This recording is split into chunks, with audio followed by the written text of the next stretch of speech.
Hi, my name is Karim Trabulsi, managing editor of The New Arab. I'm joined today by our analysis editor, Charlie Hoyle, and journalist and editor from the news desk, Agnese Bufano. Thank you for joining us.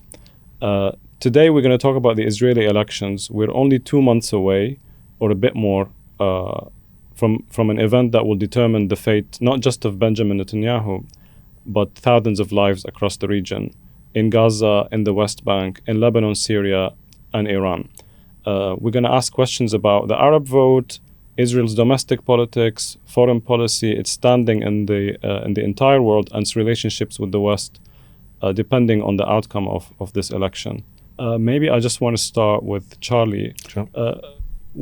If you can lay out for us the stakes, if you like, especially in terms of the domestic scene in Israel, what's happening based on the last thing you've read? So I would say there's much discussion about this election being hugely consequential. I think it is, but I think mainly for the Israeli public, not necessarily for Palestinians, not necessarily for Lebanese or Syrians or Iranians. But the stakes are high in the sense that this is the first time the Israeli public gets to cast judgment on Netanyahu's leadership, not just in Gaza, also in Iran, in Lebanon, in Syria. But this also goes to the heart of Israeli institutions. So, 22, 23, you had huge protests in Israel about judicial reforms, about the role of the Supreme Court. So this is really, for Israelis, a referendum on the future direction of Israel as a society. Can it protect its democratic institutions? Democracy here means democracy for the Jewish Israelis. Yeah, definitely. As I think as Ahmed Tibi said, it's a democracy for Jews and a Jewish state for Palestinians. It's about the nature of Israeli institutions and the nature of the state. Also the future in terms of, will it be a religious state, a secular state, who serves in the army, a range of different domestic issues. His leadership, it's a referendum on Netanyahu's leadership and whether he's the best person to carry Israel forward into the future, and then what kind of future that is. So it's hugely consequential for Israelis. And here maybe it's worth asking about his approval polling, because I think Agnese, his probably approval isn't that great in Israel. So while the Israeli public seem to approve of the war or those broad highlights of his policy, but him personally, there's a love-hate relationship. He's got like a base around him similar to Trump, like the MAGA base, but then outside of that base, he is equally reviled. Do you have any polling, if not about him, then about his party? Yeah, I think if we look at kind of recent polling, it's been somewhat stable over the last few weeks, I think. So Netanyahu's Likud party is still kind of polling at the top with between 24 and 25 seats, which, for context, you need 61 to gain a majority. So it's definitely very far from achieving a majority. And any party, as tends to be the case with Israeli elections, will probably most likely not reach a majority. But his party is still polling quite high, compared to most parties. I think, Netanyahu's support base, kind of like, as you mentioned with Trump, support him for Netanyahu for what he is. But I think a lot of people are getting, especially since October 7, his reluctance to open an investigation into the security failings of October 7, this repeated state of war that Israelis are finding themselves in, whether it's with Iran, waves and waves of Iran, as you mentioned, with the conscription, reservists are having to go and fight for Netanyahu's wars in Gaza, in Lebanon, in the West Bank as well. In Syria? In Syria. So there's a lot of contention about Netanyahu himself, but I think his party is still polling around 24, 25. The next closest candidate, with, as you mentioned, Gadi Eisenkot, his Yashar party is polling around similar statistics. I think that's more of I think for the first time we have an alternative to Netanyahu, and as you said, the differences in policies and their stances towards war in the region are not very dissimilar. But he does offer somewhat of a center-left within the Israeli politics, not center-left as we know it perhaps in the UK, but alternative, right? Left of the Likud. Left of Likud, which doesn't take much, I think. And then, as is the case for Israeli politics, there's lots of other parties. You've got the alliance between Naftali Bennett and Yair Lapid, polling at around 12 seats. And then other parties, including, for example, the Arab parties as a whole, polling around 10 seats as well. So obviously they will play a major role in whatever coalition, if any, they will. We'll discuss that in a bit more detail. The Arab vote, I think that deserves its own set of focus. But maybe Charlie will want to push back a little bit on, is actually Gadi Eisenkot an alternative? I think, again, within Israel, I think he is. So I think, the context for these elections are that this is the first time since 1988 that an Israeli coalition government has reached its full term. And it's quite surprising that it would be this government, the most far right in Israeli history. But also looking back, just 5 years, you had, between 2019 and 2022, you had basically 5 elections in 3.5 years. So you've had huge electoral instability. Worse than Britain, even. Worse than Britain, worse than Britain. And so these coalitions fall apart in part because Israel's governing system is so fragmented. I think we'll get to this later as well, but you have 61 seats for a majority. You have 3.25% to enter the Knesset. And this election alone, you probably have 10 parties that might poll on 3.25%. So you have a huge variety of parties. And then you have these wedge issues in Israeli society. You have conscription, you have secular versus religious, you have Mizrahi versus Ashkenazi. And that's maybe where Gadi Eisenkot comes in, is that if he were to become prime minister, he'd be the first Mizrahi prime minister in Israel's history, right? And so in terms of within Israeli society, he is anti-Netanyahu in the sense that he's born to Moroccan Jewish family. He was born in Eilat in the south, so not one of the centers of power like Tel Aviv or Jerusalem. He served in the Golani Brigade, which is more or less a kind of working class, patriotic brigade in the Israeli army. So he does represent everything that Netanyahu is not. Mm-hmm. As a person, obviously, he lost his son in the Gaza war. He lost nephews as well. So in that sense, yes. And this, by the way, when Netanyahu's son was in Florida most of the war. Spreading misinformation on Twitter. Exactly, tweeting a lot, posting a lot, and that's not lost in the Israeli public. But I think when it comes to policy, there's less distance between them. I think it's worth probably mentioning here that Netanyahu does play dirty, not just in the region, as we all know, being an alleged war criminal, but he plays dirty in internal politics, and he is already playing dirty tricks with Eisenkot, generating fake AI videos of him. He also plays dirty institutionally, as you alluded to earlier. He tried to change the court system. He has media. He's infiltrated the media. He's got loyalist media. So he's a bit of a strong man, similar to. But those are huge. I think you can't overstate how important judicial reforms are, and the future of the Supreme Court. And because that's, if you look at 22, when the new government came in, the far-right government, and 23. The whole year preceding 7th of October, you had the largest protest in Israel's history, right? I think it's no coincidence that strategically Hamas kind of factored that in to their attack, knowing that the attention really wasn't on Gaza at all. And that Israeli society was kind of convulsing against these, reforms against what they see as the democratic nature of Israeli society. And that still hasn't gone away. It's moved forms. I think it was this year that they passed a draft law about judicial selection committee. So basically, who appoints judges? And the idea is to give the Israeli government more power over the Supreme Court. And that's an issue that won't be settled until after this election. So I think that's in the minds of a lot of Israelis too. It's not just, I think in essence, foreign policy is obviously important, regional policy, but I think those domestic issues of conscription for the ultra-Orthodox and judicial reforms are quite prominent because they play into the wider nature of the Israeli state, And you can tell how prominent those issues are because there are people and parties who are running specifically on that agenda, specifically about having the Haredis come back into serving them in the military army. Eisenkot's own party is very much focused on we need an investigation into the security failures of October 7. So it seems to be huge. A very much priority for the domestic issues. It is, and I think there's the National Commission. No one's been held accountable. Netanyahu's kind of delayed it. That's still an open wound, I think, for lots of Israelis.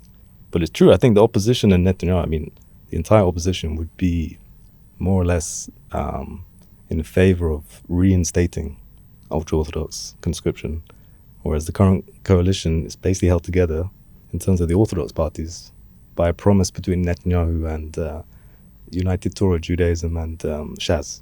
And the kind of deal of joining his coalition was that I'm going to do my utmost to protect you from, or to maintain the exemption on service. So I think that's crucial. I think even recently Netanyahu passed a law that exempted protesters from being arrested. So protesters, ultra-Orthodox protesters protesting against conscription would not be arrested. And that was kind of, a nod to them ahead of elections. So that'll I think be a fundamental issue. Do settlers vote? Do settlers allowed to vote? Of course, of course. They're full citizens, full Israeli citizens. There's no distinction really between them and, But that means, here's a thought experiment. So even though they're illegal, the settlements are illegal under national law, the Israeli state, until a certain point, considered those to be rogue, acting on their own, and did not normalize them. Yeah. But now they can sway the policy. Oh, they always have. I think they always have. Towards pro-settler platform. So there's so similar to the Haredim issue, that if you run on a platform also about limiting or restraining illegal settlement, even by the Israeli definition of illegal outposts, that you could vote for something illegal, basically. Of course, yeah. No, most definitely. Maybe in this election, it's definitely religious Zionism, which is Smotrich's party, and Jewish Power, extremely pro-settler, right? Also government like Naftali Bennett too, who's, definitely hawkish, it's in a kind of awkward coalition with Yair Lapid because they differ on certain issues, but really, he's been pro-settler, consistently, right?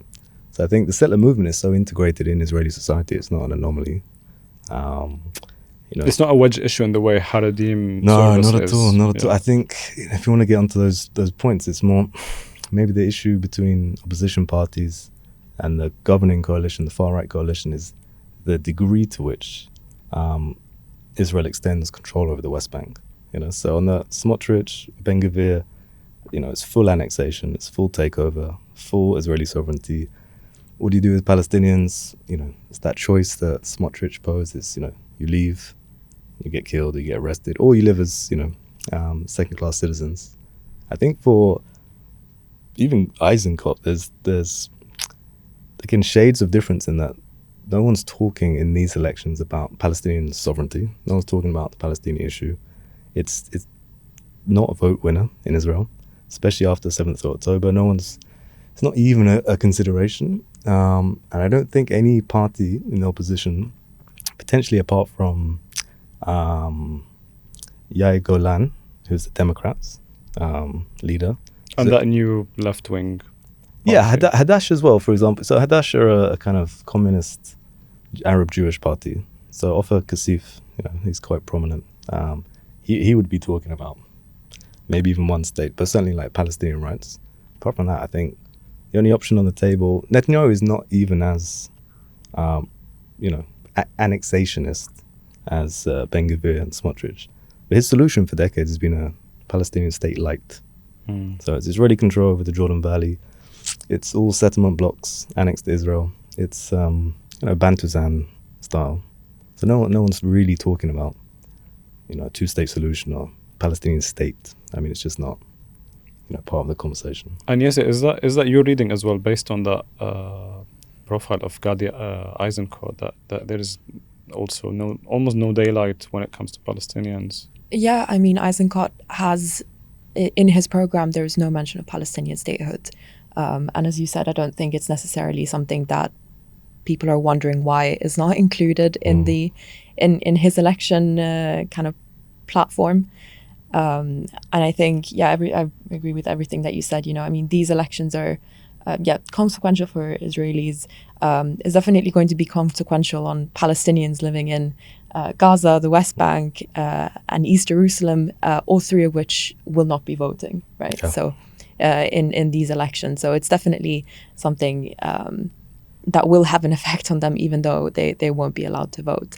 And I think with regards to settlements and settlers, they all, as you said, have a degree to which they would permit settlement expansion, really. At the end of the day, these are all parties that the conversation about ending the occupation is non-existent. The conversation that they're having is how to manage the occupation.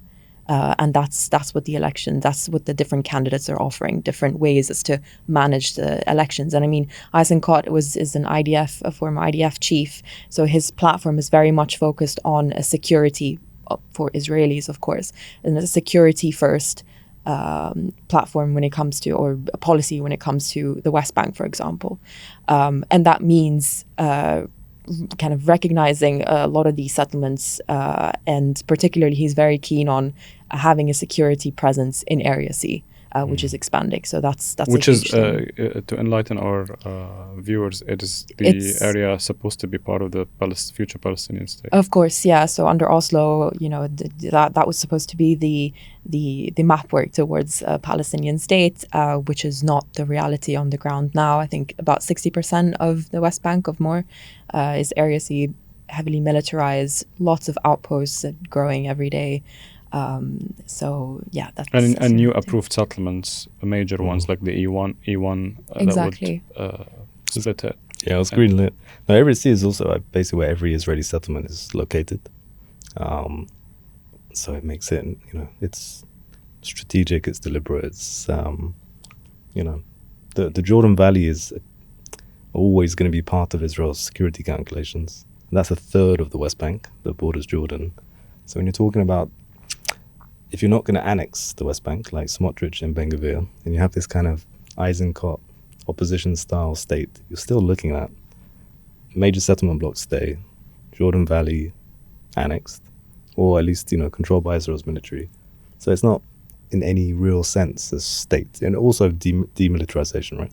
So Palestinian Authority, no army, maybe a kind of police force, but that is arguably a success of Netanyahu, who shifted Israel from a two-state solution.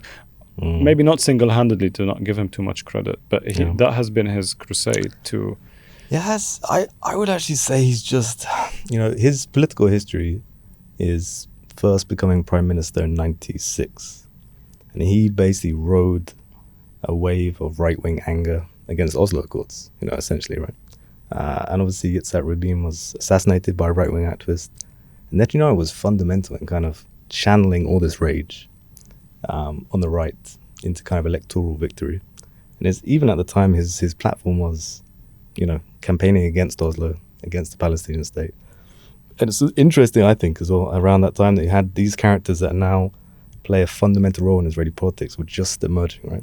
So Itamar Ben Gvir, at that time, was this kind of, he was a follower of Mir Kahan, who founded the Kak party. He was extreme even within Israeli politics. The party was banned. At that time, he was, campaigning heavily against the Oslo Accords. There's actually it's a video footage of him having just vandalized Yitzhak Rabin's car, and he's holding a kind of an object he took from the car, and he basically says, "It's your car this time. It's if we can get to your car, we can get to you as well." And that's before Rabin's assassination. So obviously, there's no implication he had anything to do with it, but this was the kind of sentiment, right? So I think Netanyahu's career right from the beginning has been about channeling this kind of anti-Palestinian statehood. The original populist before this wave of populism 100%, in the West. 100%.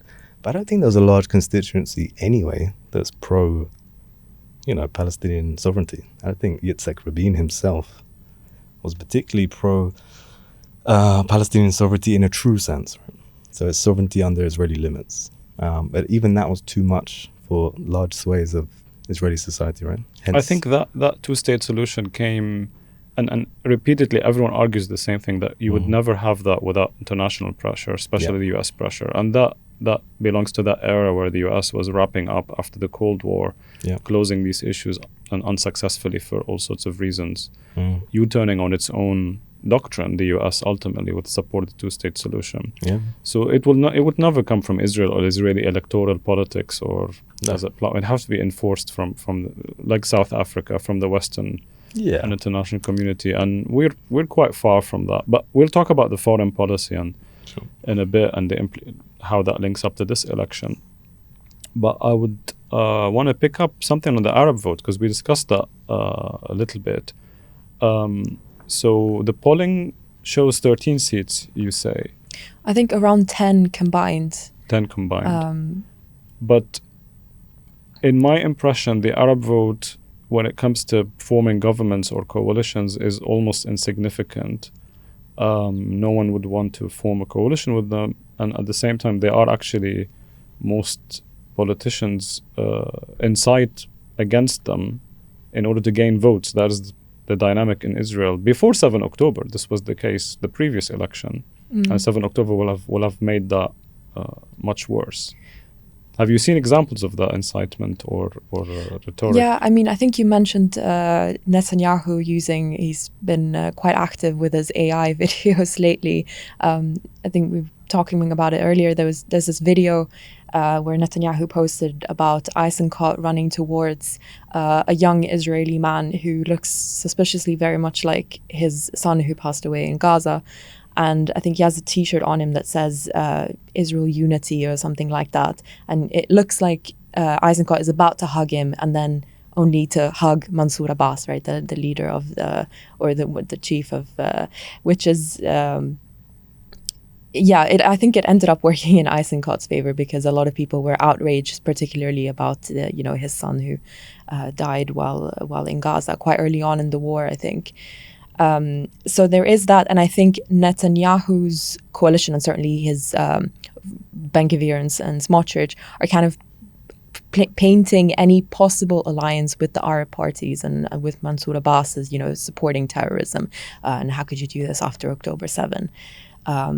Even though I think Eisenkot and a lot of even the Democrats and a lot of his leading anti-Netanyahu bloc are quite skeptical of forming a coalition with the Arab parties themselves. I think because of just looking at the numbers now, if we really want to speculate, they will be consequential in that, they at least 5 votes each, right?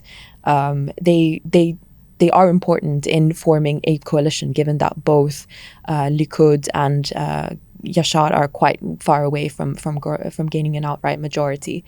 Not that this would have any consequential effects on Israel's policy or whatever future government's policy towards Palestinians. I don't think that's even a question or something to debate.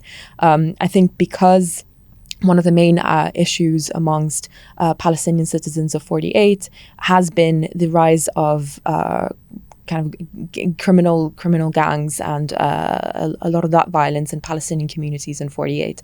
And I think the only consequential thing that I can think about with the Arab parties kind of joining a coalition is that will become because that's what one of the main agendas that the Arab parties are running on, kind of this insistence on the Netanyahu government failing to protect the Arab community. But not just the Netanyahu government. This has been a systematic issue. From this, I want to maybe here kind of explore it as a related topic, which is Israel often prides itself on being a democracy.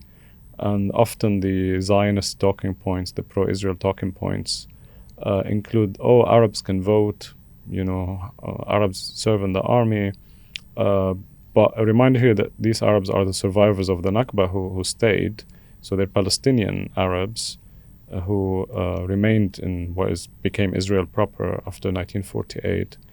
And they are, most of them politically, do not carry with pride the Israeli identity. They've been forced into it, or they do it for practical survival reasons.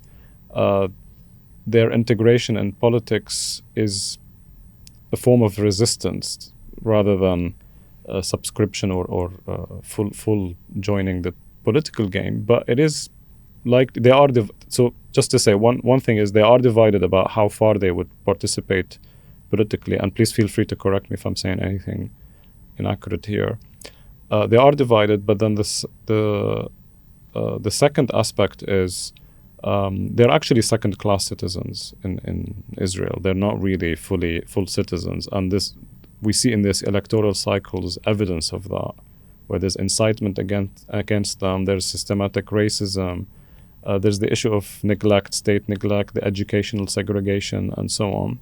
So it's important to show an international audience or remind our international audience that they're not really full citizens, or their votes matter or are counted. And it seems now politicians race against each other on excluding them rather than including them. But it's kind of that story is not very well told in the Western media. Yeah, and I mean, the Palestinian vote is about 20% of the vote, so it is a consequential amount. I think I was ahead of kind of us recording this, I had a phone call with a few friends, Palestinian friends from 48 over the weekend, and I just asked them, "Are you thinking of voting?" And I think it was pretty split. And again, I don't want to say that, you know, the few friends that I've spoken to represent, but I think it is quite significant. I mean, this debate about whether to vote or not, because, you know, just the fact that Israel has elections doesn't mean that it's a democratic state, despite that being like kind of the main propaganda of Hasbara. And I think it's that debate again, whether, you know, you want to vote as a Palestinian citizen, you want to vote and normalize, you know, the apartheid system that is inherent in the election process, or do you know, there are Palestinian citizens of East Jerusalem, for example, in occupied East Jerusalem, who don't have that right, and so it's important to exercise that right, given, you know, that it was given to them, even if in a very not democratic way. To make yourself heard, in a way. To make yourself heard, even to, you know, given that whatever party you choose, you're not going to have an effect onto the West Bank, or, you know, that's accelerating. Settlement expansion is accelerating.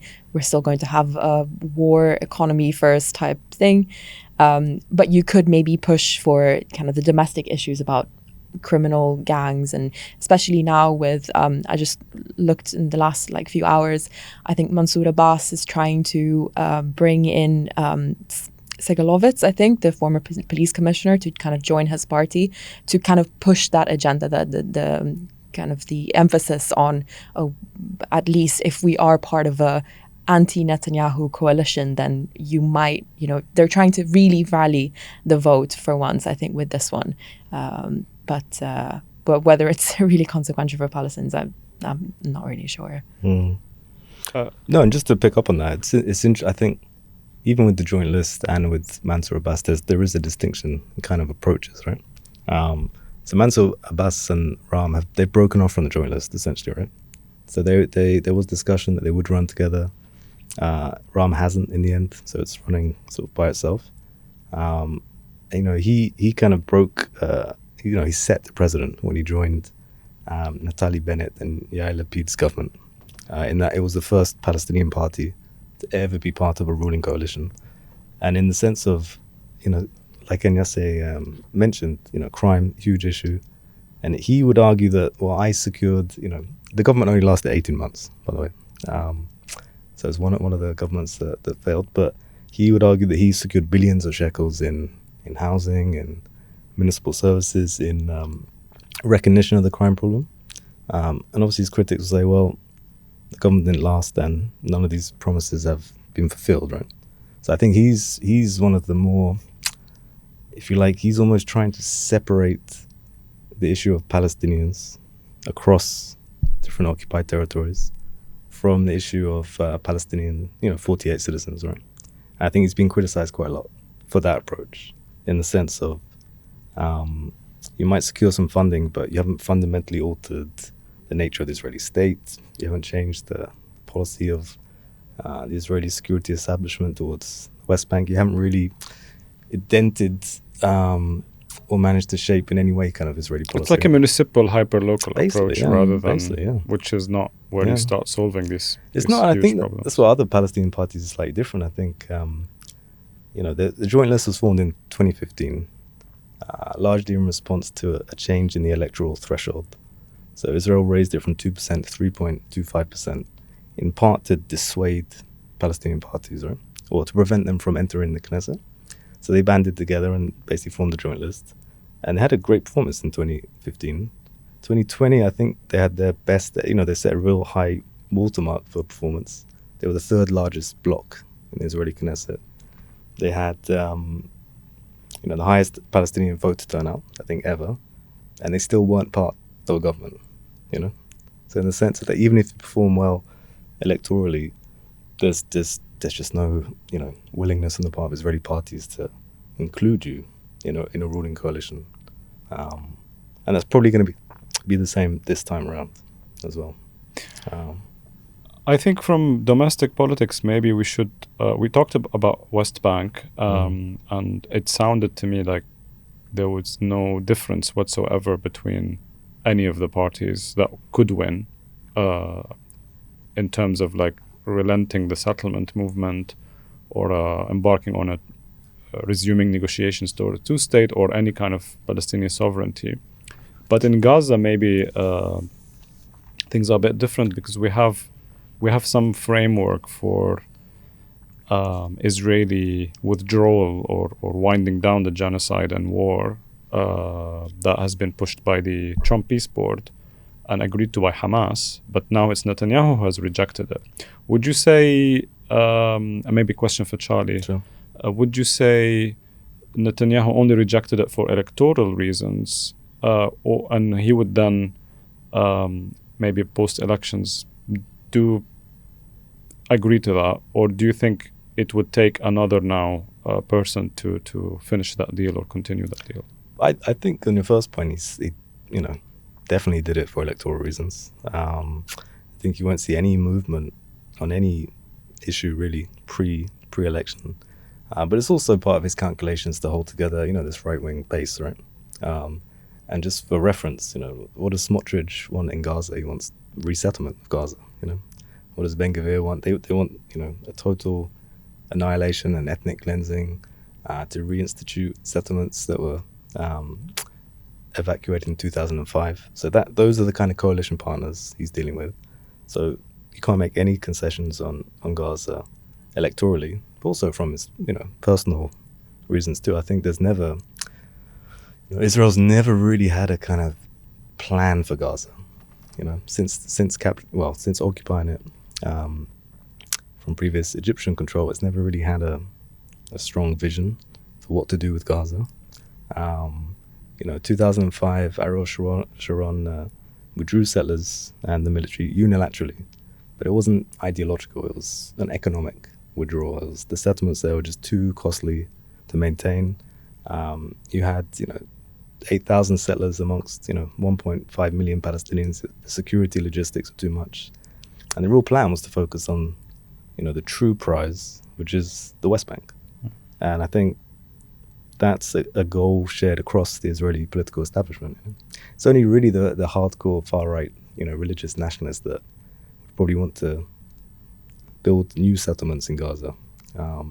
In terms of post-election, I think, Gadi Eisenkot, the centrist, would be more willing to discuss a kind of international solution. I'm not sure about the Palestinian Authority, if they would really want to see a Palestinian Authority that's actually genuinely connected to the West Bank and Gaza. I think that would be, if you like, too much Palestinian political sovereignty, but some kind of international, like the International Security Force, but obviously with Israeli security control. I think that's, as Agnese mentioned, all of Israel's political spectrum are hawks on security. There's no security as the number one issue, and they interpret that in a more extreme way than you would in other countries. It sounds to me from our conversation that Israeli public and political elite and are like kind of solipsistic, like they live in a world where they only exist and nothing else exists, and therefore they don't factor in what happens outside their world, whether it's Gaza, West Bank, or even the West, or relationships with the West or the region.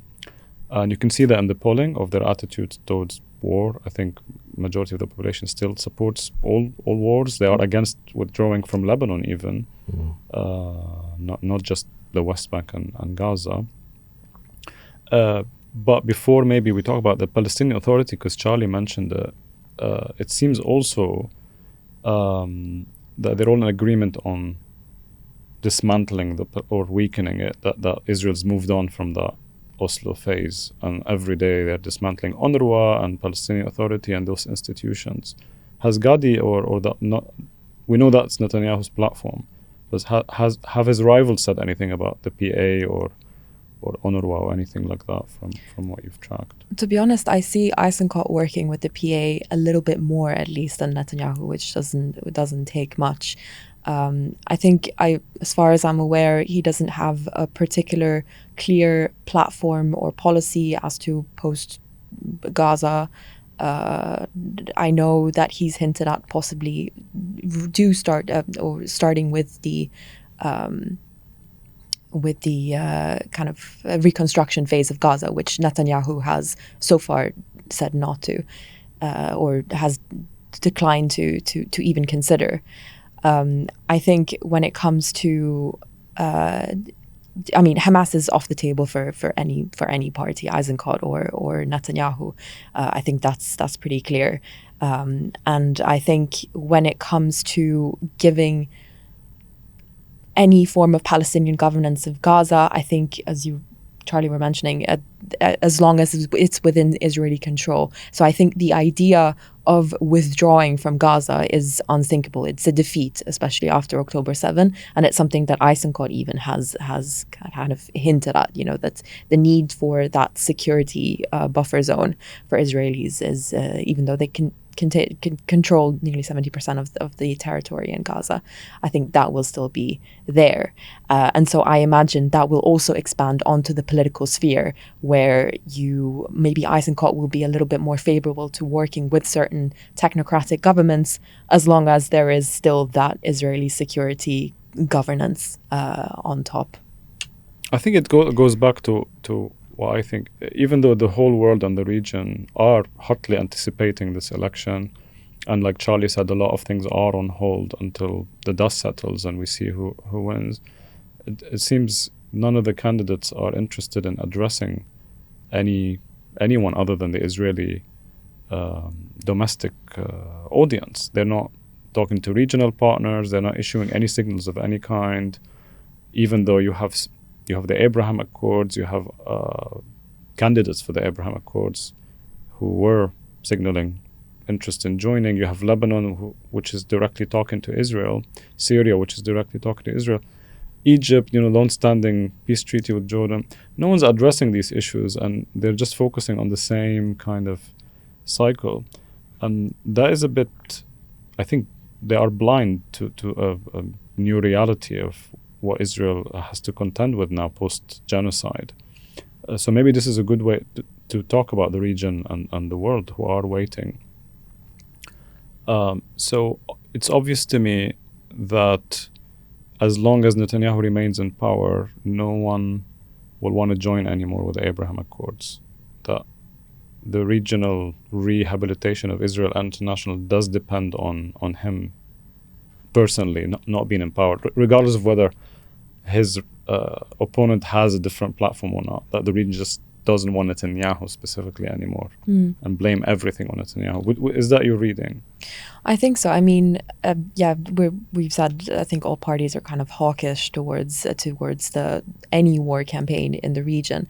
But I think Netanyahu specifically, especially with this latest round of on and off with Iran, I think the region is kind of perhaps wanting someone that is, I don't want to say more moderate because that's not the case, but maybe more of a pragmatist towards war campaigns in the region. And so I could see regional partners maybe favoring somebody like Eisenkot over Netanyahu, who over the last few years has really, really disrupted the entire region. So I could see that happening. Well, do you think? But what about? I think even then, do you think they're not waiting? Like they're hedging already with Saudi, forming new alliances and so on. Oh yeah, most definitely. I mean, I would just bring it back to the point of, in terms of Netanyahu, we talked about him as a politician. You could almost say that his, personal fortunes politically have just become intertwined with Israeli military policy. In the sense of, historically you look at Israeli war fighting and it's short, sharp. This is the longest war in Israeli history. And you could ask, well, what's the reason for that? If you have a qualitative military edge, if you have, superior air force, if you have this military advantage, why fight for so long? And that's definitely an accusation in Israel, that he's linking these wars to his political survival, right? It kind of bolsters his Mr. Security image, which you mentioned before was a big part of his political appeal.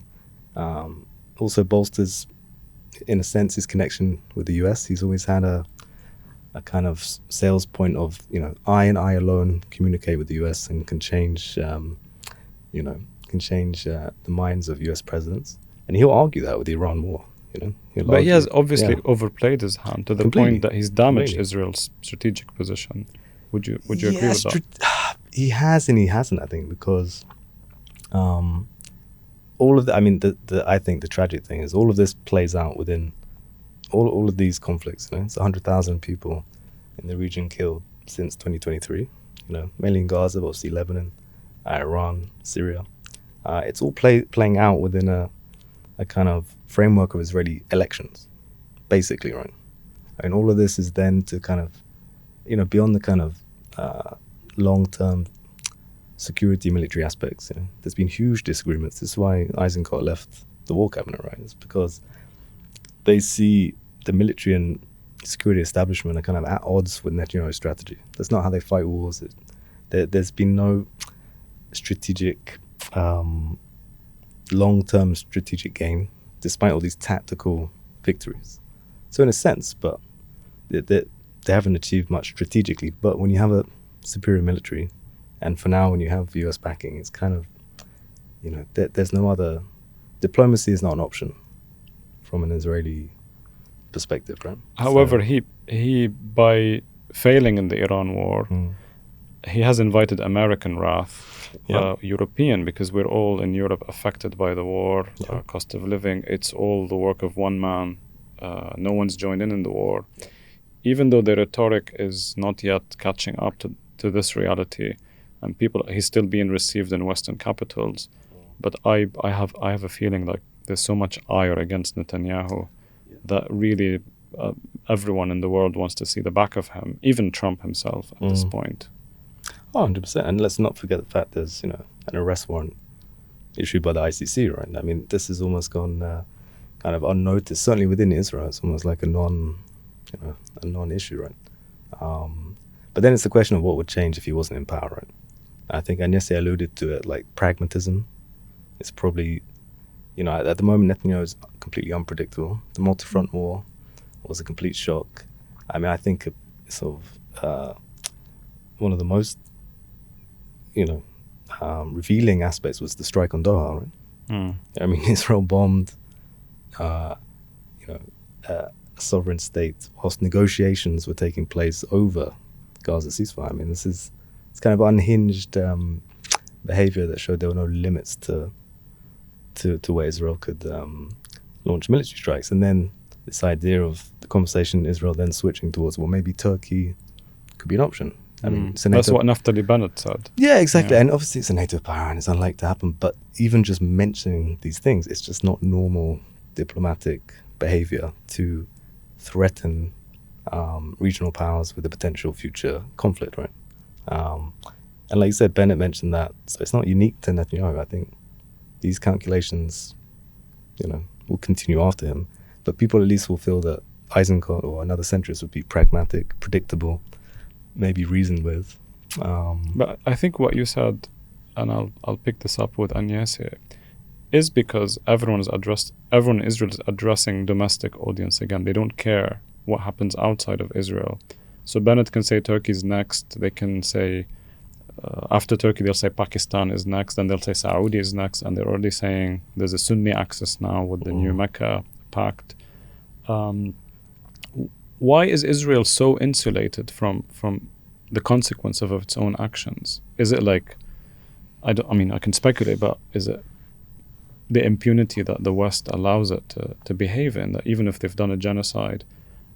I guess that's one question. And then the second question would be, then Netanyahu is not the problem, therefore, it seems to me. Yeah, I think why are they, essentially you're asking why are they able to get away with it from international partners? I think that's the question that we're all kind of asking ourselves. But I do want to say that it is changing. I think Netanyahu over the last few years has been saying, as you said, some outrageous things that no Western government can openly say, yes, we agree with Netanyahu and we agree that his choice to strike Qatar during negotiations was right. It's just not something that they can say openly. And you see that with kind of the changing with the primaries in the US, that's changing because politicians who are openly defending Netanyahu and his choices over the last few years are suffering, and people are seeing that for what it is. And it's the same thing in Europe as well, where there are a lot of governments that have kind of changed their approach towards Netanyahu specifically because of voter dissatisfaction with Netanyahu. And so I think where this is important, where it might tie in and have an influence on Israeli politics that seem to be so insulated, is that I think in the case of, for example, Eisenkot, what Eisenkot would provide for an international audience is an idea to continue the war campaign that Israel is built on, but make it more digestible for European and US audiences to justify continuing to support Israel. So it's very difficult for an MEP, a member of the European Parliament, to stand up and say and not condemn Ben-Gvir and Smotrich's statements when it comes to the West Bank annexation.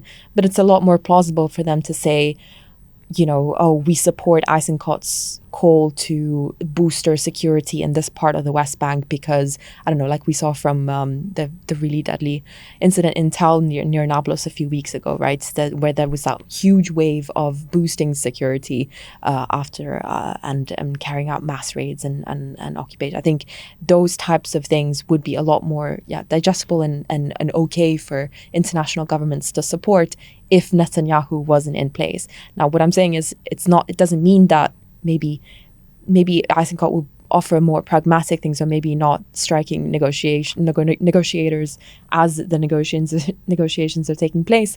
But given that he would continue with the Israel policy of occupation and annexation of the West Bank, it would allow for international partners to maybe support him a little bit more and support the Israeli cause. So it will make the job of extending Israeli impunity more easier for Western leaders. Whereas if Netanyahu remains in power, it will be a source of continued embarrassment. But either case, it seems Western powers are not taking any action to curb Israel, despite the public opinion all realizing what's been happening. That hasn't translated into policy. They do these kind of fig leaf sanctions on Ben-Gvir and some settlers, but not really change in policy. It's not sanctions on the institution itself. It's they're imposing sanctions on individuals, which really, when you're talking about whether this has an effect on reversing some of these policies, it doesn't. So these sanctions are basically null. So depressingly here, what we're saying, not saying directly, is if Netanyahu remains in power, it's more likely for Israel to be held accountable and not rehabilitated for what is done. Whereas if Eisenkot or anyone else takes power, then Israel will be rehabilitated and not be punished for what it did in Gaza. That's what we're saying in a way, which is quite depressing. And let's not forget that some of the worst policies towards Palestinians have been under Labour governments as well. Israeli Labour governments. So, it doesn't mean that having someone like Eisenkot will reverse. Is just, And I guess the same applies for the Arab partners. If someone found normalization too much to do with Netanyahu, they might be able to do it with his successor. All right, I think now prediction round to to conclude with. Charlie, who do you think is going to win this election? I think, easy one. I think no coalition will get the required seats, and I think even if whether it's the opposition or the Likud bloc, I think even if they do get plus 61, I think there'll be no conclusion, and I think it will just continue in a sort of chaotic manner until So we go back to that cycle of snap elections. I think so. Yeah, I think so. I mean, it's unclear to me. I mean, we talked about Palestinian parties. It's unclear to me.